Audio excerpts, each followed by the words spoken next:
ये कहानी दो दोस्तों विशाल और विजय की है। आखिर विशाल और विजय एक दूसरे के दुश्मन क्यों बने, आइए जानते हैं इस कहानी में। विशाल अचानक से अपने ढाबे के सामने विजय को देखकर दंग रह गया और विजय भी उसको खून खोली आंखों से देख रहा था। विजय के सीने में वो आग भड़क रही थी जो आज से 1400 साल पहले उसके सीने में कभी नहीं भड़की।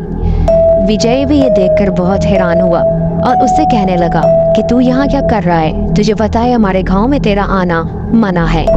इतने में गांव वाले सब घरों से बाहर निकल कर ये सारा माजरा देखने लगते हैं। विजय कहता है, मैं आज तुझसे वो बदला लेने आया हूँ जो आज से 1400 साल पहले तूने मेरे भाई से लिया था।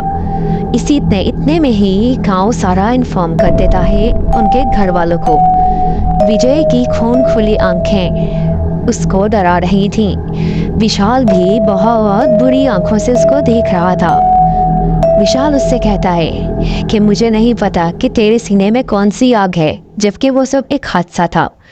ये सारी माजरा उनके घर वालों को पता लग जाता है और उनके घर वाले घर में बहुत परेशान होते हैं। उन्हें समझ नहीं आ रहा होता कि दो दोस्त कभी दोस्त होते थे और अब एक दूसरे के दुश्मन ऐसे हैं कि एक दूसरे को देखते हैं तो खून खौलने लगता है। इतने में ही ये सारा माजरा ऐसा हो जाता है।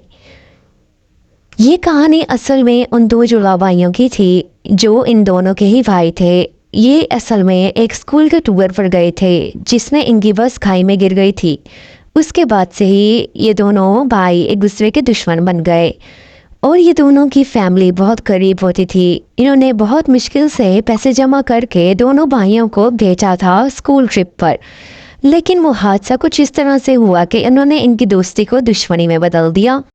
एक्चुअली ये सारा काम किया धरा इनके चाइनीज़ प्रोफेसर का है, जिसने सिर्फ अपनी बेटी को पढ़ाने के लिए इनसे बहुत सारा पैसा खींचा स्कूल ट्रिप के लिए।